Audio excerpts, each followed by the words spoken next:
All right. All right, everybody, this is Film Frenzy. We are live and direct, giving you the unfiltered review of movies, movie theaters. I'm your film enthusiast, Jay Masai. I'm your movie buff, Uncle Swag. What movies did we see this week? My parents are inviting us to the summer place for the big 4th of July weekend. I can't leave my father. This is the first summer since we have to say goodbye to your dear mother, and you're going to leave me to burn his papas and eat the hot dogs alone. Why don't we just bring him? Nah, I don't think so. You hear this? Ladies, he's worried his immigrant father's going to make him look like some kind of Goomba. All right, listen, if we're going to do this, Dad, you got to dial it down with With all the... what is this? And now this film has got Sebastian Maniscalco, Robert De Niro, Mr. De Niro, some other people. Leslie Bibb, Kim Cattrall. I didn't even know she was in that, and many others. We'll get to that. Okay. So we went ahead and checked out this film at iPic theaters in Fort Lee, New Jersey. Yes. Now iPic theaters is a premium theater. And I don't know. Let's go ahead and dissect the theater just a little bit before we dive into the movie. What are your thoughts about this more of this premium theater? I liked it better than the Look Theater, but the Look Theater was bought from. The iPic was bought from the Look. Am I correct? Or something like that. I think Look Dine-In Cinemas. Look-in Dine-in Cinemas comes from iPic theaters. iPic was better because you know why? You came in right there when you open the door. You got somebody at the box office. The parking, you parked on the street. We went on a Sunday. They did have parking. Come to find out, I didn't have to pay for parking. But anyway, parking was janky as hell. To the left, when you go in, you got the bar, the restaurant outside. It was busy. Go up the escalator. Order your food when you go in. I like that because it was comfortable. You had the 2 booths. Only bad thing I didn't like was the seats didn't go all the way back like the others.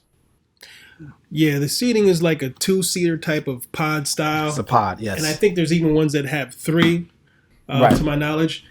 But you recline in your seats. Only the leg portion goes up, but the back does not go fully all the way back. So you are just kind of reclining at a half tilt, which is very uncomfortable.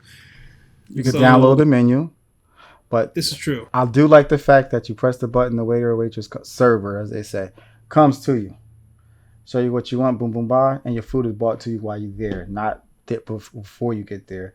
And the fact that the drinks were served in a glass, not a small ass cup. Yeah, service at your seat is definitely pretty fly once you understand that you got to press that button on your serving table to get a server to come to you. That was something that wasn't, intuitive. Right. But once you are explained that and you understand how it works, they come right to your seat, you order, food comes to you. I think the food was better there. Was a little sloppy in terms of what I ordered, just a cheeseburger, but it was the messiest cheeseburger on the face of the earth. I had nachos. Nachos weren't bad. But at the same token, this is just movie theater food, very marginal. The fries were the saving grace for me.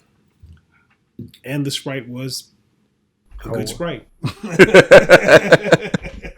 Sprite was good. Cold and easy. There we go. Bathrooms. Yeah, the bathroom has a very dark goth decor feel to it. You think so? Black walls. What the hell bathroom was you in? You weren't in the bathroom. The bathroom's... It was in a stall, nigga. No, maybe I forget about that. I was in that too. It was dark too? It was dark though? I don't remember being in dark. Yeah, it had black walls.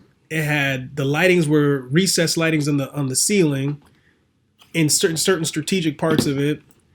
It just had a very moody look to the bathroom, I was looking at the fact they had paper towels. They had paper towels and some the last place blue liquid soap that looked like Barbicide that you see in a barber shop. It was a little weird. It was a shave.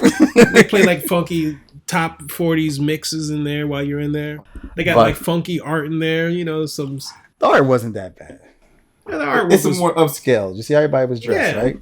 It's like everybody a high-end hotel. Exactly. It was a high-end, it was downtown, which was nice. And it's 2 levels. Yeah. You got the restaurant and stuff downstairs. Upstairs is movie time. Exactly. They had in a little bar.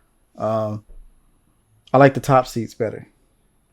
For some reason, I like the top seats. The top seats. Yeah, this is a place you go and take your girlfriend or your wife or your significant, and you get cozy because that's the way this type of setup looks. Or you go with a bunch of your friends or something. Bring a blanket. Bring a blanket. Bring a jacket. It does get a little chilly in there. They got that AC blasting that kind of comes right down on the back of your neck. So they try and keep you comfy from the heat. From the heat. There we go. They do have a concession called aptly titled iPic Express, sectioned off with velvet ropes. And you can find out more in detail about the theaters by checking out the blog site, The Solid Perspective, midnightmagicmedia.com/blog-1. Check that out. We got reviews of movie theaters as well as many other things. But let's just jump right into the film. About father. Kind of like this modern day Meet the Fockers where you got one family class, lower class, I feel too. that's getting ready to meet the upper crust, upper class, high elite socialites. And then there's the constant Snobs. clashing. Yeah, if you want to say that, muckety mucks, big wigs. And it's the clash of social classes. Sebastian, I don't know how you're going to fit in. Where's my team? Don't these people have jobs? They got their money in the stock market, not in mayonnaise jars buried in their backyard. I just hope nothing gets stolen this weekend because these people love to blame the immigrant. Right. It was based off Sebastian's stand-up. Off his stand-up. It was about his dad, about his father, was played by Robert De Niro, which Robert De Niro was funny. Robert De Niro was hilarious. He was hilarious. Definitely. I like the little brother, the hippie. Okay, so we got to break it down for folks out there. So, Sebastian is getting ready to meet his fiance's family, and he's going to try and propose to his fiance in front of their family over 4th of July weekend. And they got many interesting characters. One of the characters that Uncle Swag is talking about is Doug Collins, who was the bohemian brother of the fiance. And this dude was he was definitely funny. I mean, talk a little bit more about that, Uncle Swag, since you like that character. He was on some shit. What was he on? You name it. He was on it. He was on the peace and love, harmony. The family, the mother and father were like, their kids never grew up. Matching pajamas. They owned the hotel, the resort. Yeah. That was on the plantation. That used to be a plantation. So basically slave owners. Then Robert De Niro comes from a middle class hairdresser type. Like you said, it was just a clash. I think the little brother, Doug. He was funny because he's like this dude that, I don't know, he suffers from anxiety. He uses sound therapy to kind of, calm himself down. And like, there's so much comedy that's like pulled out of that. This dude's got like these sound bowls where he does his sound therapy. And later on in the film, these are used for comedic effect when Robert De Niro's character named Salvo, who coincidentally is a very interesting character in and of himself because he's a hairdresser for women, but he's just like this top hairdresser for women in his community. Right. In any event, he makes the family dinner, and he uses the sound bowls as like kind of like, for pasta and stuff like that. And, Doug's like, I wish you wouldn't used my sound bowls for the food, but, it does taste delicious. We won't tell you what he cooked. Now, what do you think about Sebastian in this movie? I think Sebastian was good. I think he's, he's definitely,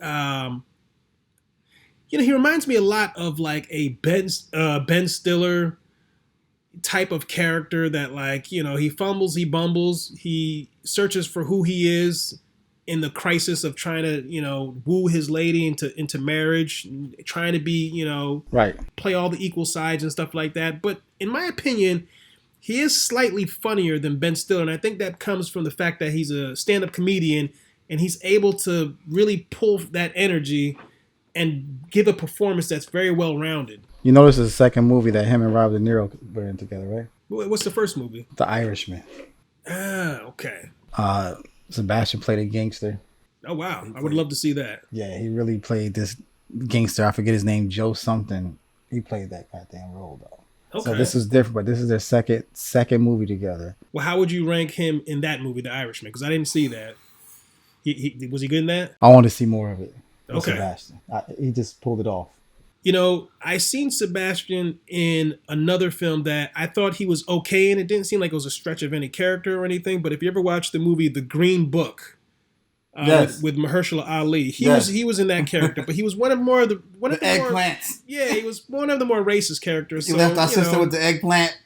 it's not one that you could actually get behind, but I did think he was very, very funny in this. He, you know, uses a lot of self-deprecating humor that worked to extreme effect. And yeah, you know, I think his performance was solid, that's for sure. Some of the other funny moments definitely came from the supporting characters. I had a very well-rounded cast outside of Sebastian and Robert De Niro. You have Kim Cattrall as the mother-in-law or mother-in-law to be. So yeah, and then you have Leslie Bibb, very familiar actress in terms of all of the stuff that she's done. Yeah, and then you also had Lucky, who I thought was really funny, the arrogant brother. The one that was just super arrogant, was a druggie. Father didn't want to hand him the keys to the hotel business. But, you know, nonetheless, it was they had very differing and funny character roles. Right. What's the favorite scene? Uncle Swag, tell us what's your favorite scene out of that entire movie. The boat. Hey, Dad, check it out. I can dive. Look at that. He's very athletic. He's quite good. Yeah, he gets it from my side. Woo-hoo! Look at this. Oh, my gosh. Oh, shit. Sebastian, your suit! It's Versace. Do you like it? Oh, you moron. It's not up. You're down! Oh, God. Bubba Gump. Nice shrimp. The which one? When a man went on talking about skiing and whatever, water skiing, and the water holes in his damn pants came off. Well, there's not too much spoiler there because that was the high point of the movie. they showed that in tons in The commercials. commercials, to but try it and get was you just to, watch that and the tennis. And tennis. The tennis part. Because he didn't want his father to know they took tennis lessons. Right. So That's definitely a funny part. that was funny for me. Yeah, Sebastian did not want his father, De Niro, to know that he, you know, paid for tennis lessons and actually took them. For him, it was a contention point of spending any type of money on any sport that he didn't deem was like, you know, Right. part of his family lineage. I saw Sebastian live in Vegas. How was it? At a comedy show. Uh-huh. It's freaking a nut, man. He's a freaking nut. He's animated. You know who he reminds me of his animation? John Ritter. I think he's right there with John. He's not Jim Carrey, but he's there with John Ritter. Okay. With the physical comedy and the way he just did stupid stuff. The voiceover was a decent touch in terms of helping us understand his father and all these characters real fast, setting it up real quickly without having to, you know, give too much backstory. You're up to speed on everything that happens because of that. I think the movie, all the way through, was no boring parts. Wasn't nothing, you know, bad. So you can't. It was decent. No, the comedy moves very well. It's well paced. The comedy moves in a way where, you know, there's a laugh every 5 minutes. Yeah. Even less than that, you know, but there's always something that's building and there's always a laugh that's behind it.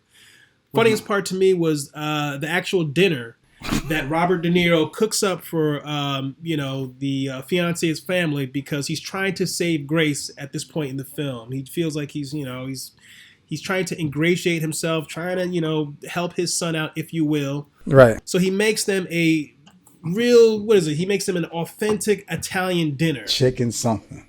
An authentic Italian dinner. Everybody's Gotta have loving chicken. it. Everybody's loving the chicken. They're just biting into it, and it's slow motion shots of them eating it and laughing. Drinking the wine. Drinking their wine. Eating their chicken up. Unbeknownst to them, they have a family peacock that they've just indoctrinated into this family. It's part of their family. I forgot the name of the peacock. Lineage.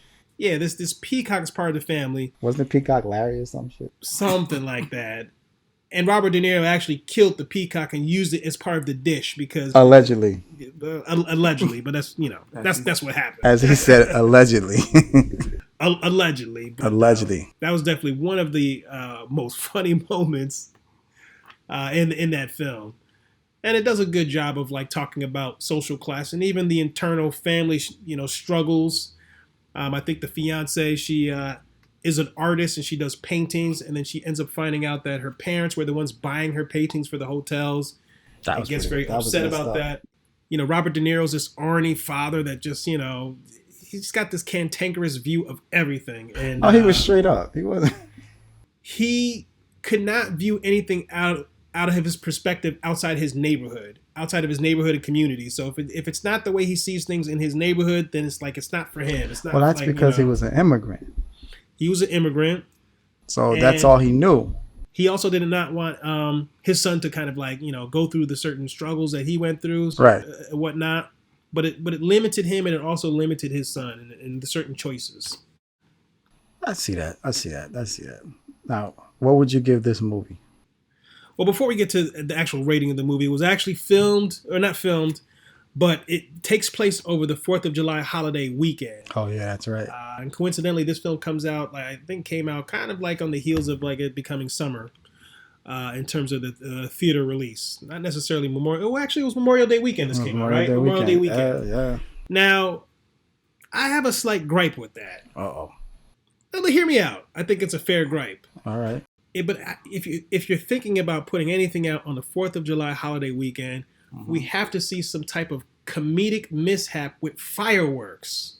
Don't you think? Don't you think that's something that could have been added to there to kind of add more fun and punch to it or whatever? Yeah, you're right. Nothing happened. Nothing happened. I think they just watched a regular fireworks show. Yeah. Nah, man. No, the wedding. The proposal. At the proposal, yes. But something should have happened. But that's just like the more tongue-in-cheek events that coincide with him proposing and that. Somebody should have got caught on fire, right? That's what you want to say. They should have like something. Lit somebody ass up.